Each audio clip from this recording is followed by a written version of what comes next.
my first night arriving and checking out bands, I was just thinking about how we kind of fit into a lot of different categories, and then also not into any, in a sense. Yeah. What kind of songs should we play? And the result is just to be Living Color. Is to be the thing that inspired everyone. Is to have, we went into a James Brown moment in our set. To play something hardcore, to play something, really funky or straight up metal. So coming out here is great. I think it's sort of coming off a 25th anniversary tour, which was deep, to go out and play vivid top to bottom and have the fans come out and listen to that music and us perform it. So ShipRocked has been a nice combination, because we're now in the studio working on a new CD, and these two experiences, I think, are reminding us of our core fan base, reminding us of what inspired musicians, reminding us of our own songwriting and things that and what inspires us. Yeah. I mean, meeting Vernon and Corey, I met him at different times, and then Vernon had a radio show, and I was fresh out of college, and he played my band on his radio show. But we also saw each other often, kind of at shows. And then Corey had just finished filming Platoon, so he just came from the Philippines, and I didn't really get a chance to kind of meet him. Just kind of walked into the rehearsal, and it was like, boom, okay, he's the singer. And I guess the most intriguing part for me was everyone's politics, was kind of where everyone's head was at.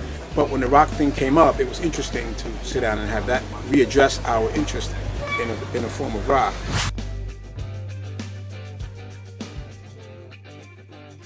We were so open making that recording. We were so into, Chuck D and Flavor kind of doing everything. Vernon had played on the first record of theirs. The punk thing was big. CBGB was a fantastic venue for all this amazing music, and it was a fearless time in New York for artists, for graffiti, for hip hop artists, for musicians. It was a really interesting time between the influx of Caribbean music, influx of music from India, influx of classical music. All of these things were starting to come into the commercial aspect of rock and of funk and of hip hop and stuff. So it was a very interesting time, and we were fearless making Vivid. And fortunately, we had a great producer, Ed Stasia.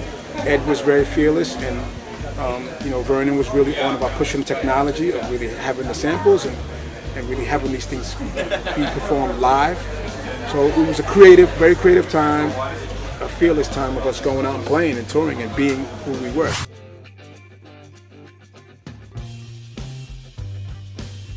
Being from New York City, it is a melting pot, but the politics of the day were very, very significant. George Herbert Walker Bush was still in office, and we're still dealing with that and how it affected us in our own lives, in our own homes, in our own economic lives. And we put all that stuff together. And we weren't thinking about hit records, we were thinking about saying something. Like, we're not thinking like, oh, that's going to run up the charts and we're going to be gazillionaires and everything's going to be great. We're thinking, I need to say this. This needs to be said. It has to be said. I don't hear anybody saying this. It wasn't just that there were 4 black guys saying it. Just it wasn't being said by anybody.